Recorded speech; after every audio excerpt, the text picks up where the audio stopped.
Okay, let's do number 1 from section 5.4.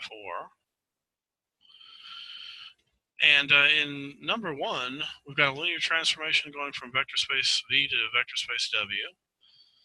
And they're saying that D is a basis for vectors in vector space V.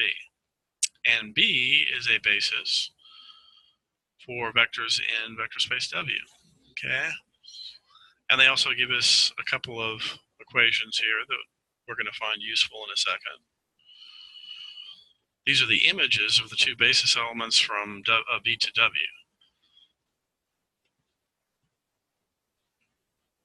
Okay, and here's the idea. This is really the whole idea of this section. We're trying to go from coordinate vectors in vector space V with respect to basis D, and we're trying to end up at the coordinate vector for T of X with respect to basis B.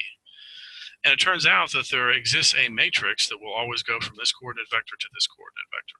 Okay, and that is the matrix for T relative to D and B. That's what that M is. All right, and it can be shown that M is given by this expression.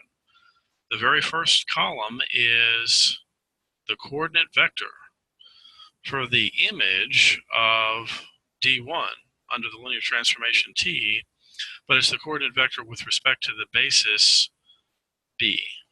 Okay, and the second column looks like this.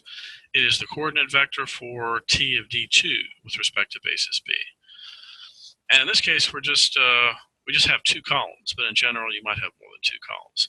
But that's kind of the general formula. And that actually reminds me of a couple of other things that we've done. And it should remind you of those things too, maybe a little bit. But let's use this formula in this particular problem. So let's find the coordinate vector of T of D1 with respect to basis B.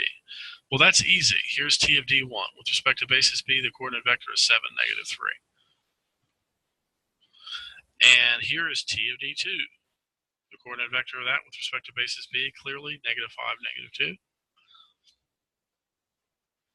So M is just this. Okay? That matrix will allow you to go from coordinate vectors in V with respect to basis D to the coordinate vector for T of X with respect to basis B in vector space W.